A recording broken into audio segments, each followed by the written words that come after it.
kasari, good morning. Today is Sunday. Happy Sunday po sa inyong lahat. Busy ang ate nyo dito sa Sari-Sari Store dahil ako ay nagde-defrost ngayon ng rep. Maaga kasing naubos mga kasari yung aking panindang yelo dito sa tindahan kanina pang umaga. Ang oras ngayon ay umaga pa rin naman, 9:34 AM. So, kanina lang mga kasari, nag-chat ako kay Pure Gold. Nagtanong ako kung magkano yung aking total purchase. And, hindi pa daw natatransact. So, sabi ko kung madi-deliver siya, ilagay ko na lang guys yung conversation namin dyan.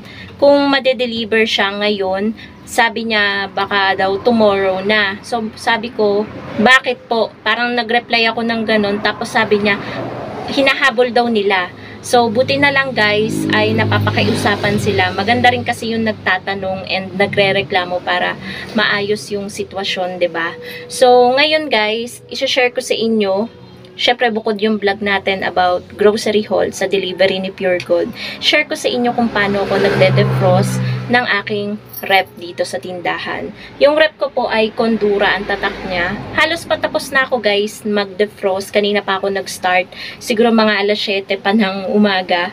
So, medyo matagal-tagal i-defrost. Yung iba kasi, iba't iba yung technique nila na mga sari-sari store owner kung paano sila mag-defrost. Ako kasi, ino-open ko lang yung pinto ng ating rep. Hinahayaan ko lang matunaw yung mga yelo. Yung ibaba kasi, ito guys, nagyayelo din kasi to. Pero ngayon, wala na. Ayan, nalinis ko na siya mga kasari. Nalinis ko na itong baba. Ang matagal talagang linisin is itong taas dahil grabe siyang magyelo. Pero itong baba, nagyayelo din po siya. Yung pinakadingding niya. Ganyan kakapal yung yelo nung itong baba. So, maganda kasi talaga ang Condura guys na rep. Talagang matinding maglamig, mabilis gumawa ng yelo. Alam niyo yung kalalagay nyo lang ng yelo, wala pang isang araw. Pwede nyo nang ibenta, kalahating araw pa lang nakalagay. Or ilang hours pa lang, yelo na agad. So, ganun kaganda guys ang Condura. At ito, nabili lang namin ni partner.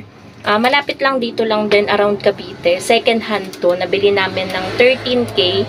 At ito, nabili namin sa may-ari, 1 year pa lang sa kanya. Medyo bago-bago pa.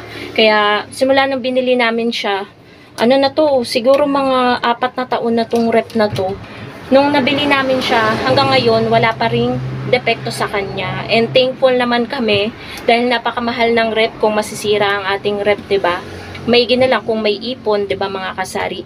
Ngayon, pakita ko sa inyo guys, yung status ng ating pagde-defrost. So, ayan guys, yung status ng ating pagde-defrost ngayong Sunday. Yan. Sinamantala ko na walang nagko-construction malapit dito sa aming compound kasi suki ko din yun sa yelo. And then kaninang umaga, pinakyaw na rin naman yung paninda kong yelo dahil may sabong ngayon. At kung meron ng mga maghahanap, wala na silang mabibili dahil nga nagde-defrost tayo. Pero kapag okay na to, maglalagay ulit tayo ng bagong gawang yelo para bukas meron na tayong maibenta or mamayang gabi kapag nabuo na. So, ito na lang guys ang aking inaantay. Konti na lang to, malapit na tayong matapos mag-defrost. Ayan o, tubig pa. Yelo pa kasi yan at may nakadikit na isa. Kaya naisipan ko din na mag-defrost kasi nga ito, hindi ko siya matanggal-tanggal. Itong nag-iisang yelo.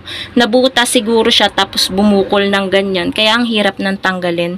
Kanina punong-puno to guys ng yelo, pati dyan, tsaka itong gilid na to.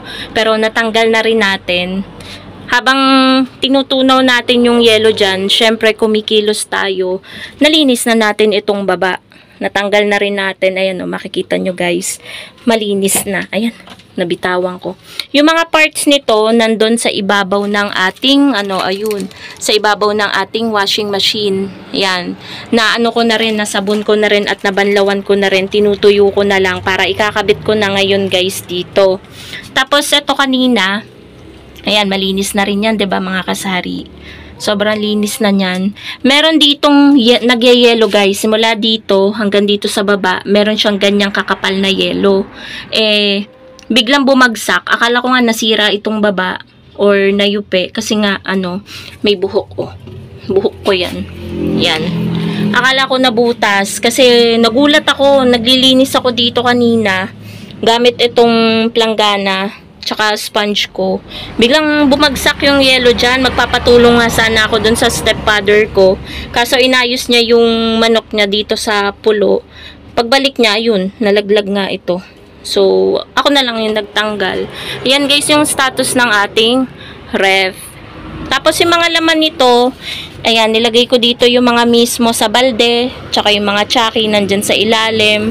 Tapos yung mga alak, ayan, nagsapin lang ako dito ng malinis na karton para dyan ko nilagay yung iba pa. Tapos dito, nakalagay dito yung ating iba pang mismo, tsaka yung siopaw natin na paninda para hindi masira. So, ito yung binabad ni partner na bangus. Yan yung ulam namin kagabi. So, ayan po mga kasari, ilalagay ko lang yung mga parts neto para makapag-start na tayong mag-arrange dito ng mga mismo para kapag sinaksak natin at natapos na tayo dito, ready na 'di ba mga kasari. So, ayun po, panoorin niyo na lang ako guys kung paano ko mag-ayos ng ating ref.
Ayan guys, nailagay ko na yung mga parts ng ating ref. Ayan, nailagay ko na.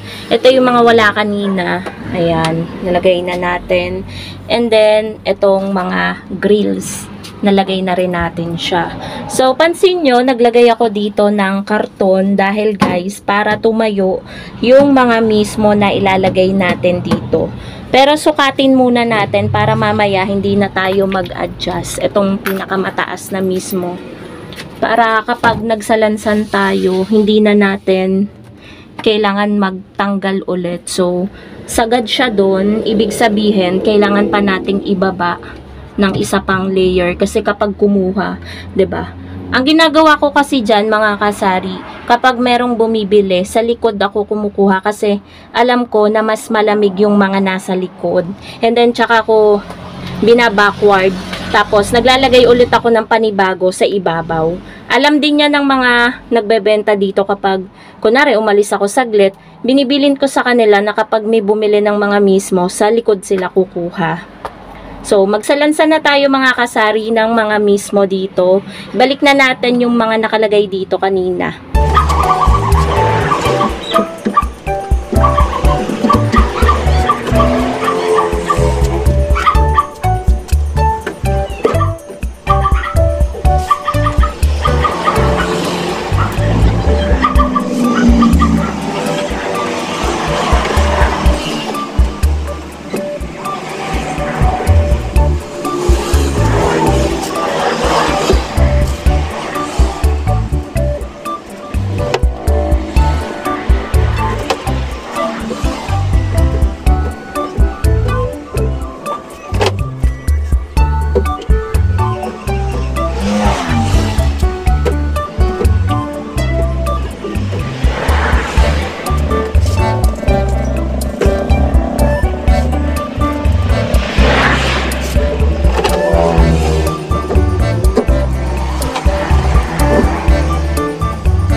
ito na yung update natin.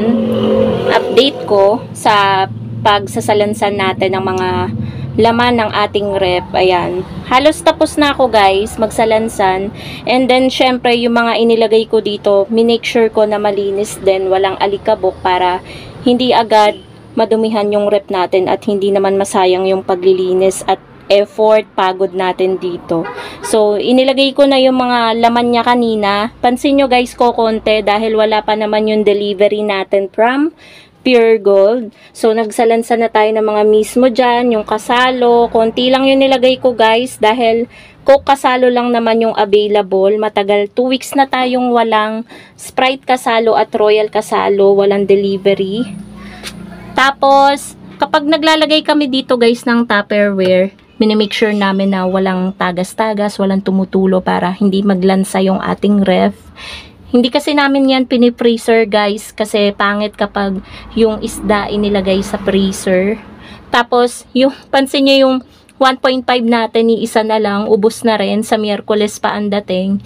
Inilagay ko na rin yung mga Red Horse Grande at maliit na Red Horse natin dyan. Nagdagdag na rin ako. Syempre, bago natin inilagay yan dyan, pinunasan muna natin at naglagay ulit ako ng bagong, guys dyan, karton. Yan, para, yan, makita nyo, oh, 'di ba? Tayong-tayo, hindi siya tumba-tumba yung pagkakalagay ng ating mga alak dyan. So, ganyan po ako mga kasari mag-defrost at magsalansan ng mga laman ng aking ref. Yan. Yung mineral water, ayan yung mineral water natin. Isang maliit at malaki. So, ito na lang guys, ang aking hindi pa natatapos. Medyo makapal-kapal pa yung yellow at nagtubig na rin. Siguro mga 1 hour pa to bago maisaksak ko or mga 2 hours pa. Update ko na lang kayo mga kasari mamaya. 2 hours later. Finally mga kasari, after so many hours, 3.5 hours yata yun mga kasari, ay natapos din ako sa pagdedefrost at paglilinis ng ating ref. So, pakita ko na sa inyo guys yung naging outcome ng ating pagdedefrost ng ating ref ngayong araw ng Sunday. Maraming nga mga bumibili guys, nagtatanong ng yellow pero walang available na yellow. Ito yung itsura ng ating freezer. Yan. Nakapaglagay na tayo, kulang pa nga yung gawa nating yellow at naglagay ako dito guys ng mga mabebenta yung parating may naghahanap para lumamig agad. Kasi nga walang malamig tayo na soft drinks. And ito naman yung look ng ating ref. Ayan. Maglagay tayo ng flashlight. Ayan yung look ng pagkaka-arrange natin ng ating mga paninda. Kukunti yan guys dahil wala pa yung delivery natin from Pure Gold. Baka mga gabi pa sila. So, ayan siya guys. Close na natin. At malakas sa kuryente yan kapag sarabukas. So, ayun po mga kasari. Ganyan po akong maglinis ng aming rep dito sa Sari-Sari Store. Syempre, pinunasan ko din yung palibot ng rep, pati ibabaw, tsaka yung mga gilid-gilid. Dapat malinis din po yan. Tsaka yung pinakahawakan natin, yan, pinunasan ko din po yan. So, ayun po mga kasari. I hope nag-enjoy kayo dito sa aking vlog. Thank you so much for watching and happy selling po sa inyong lahat. Bye guys!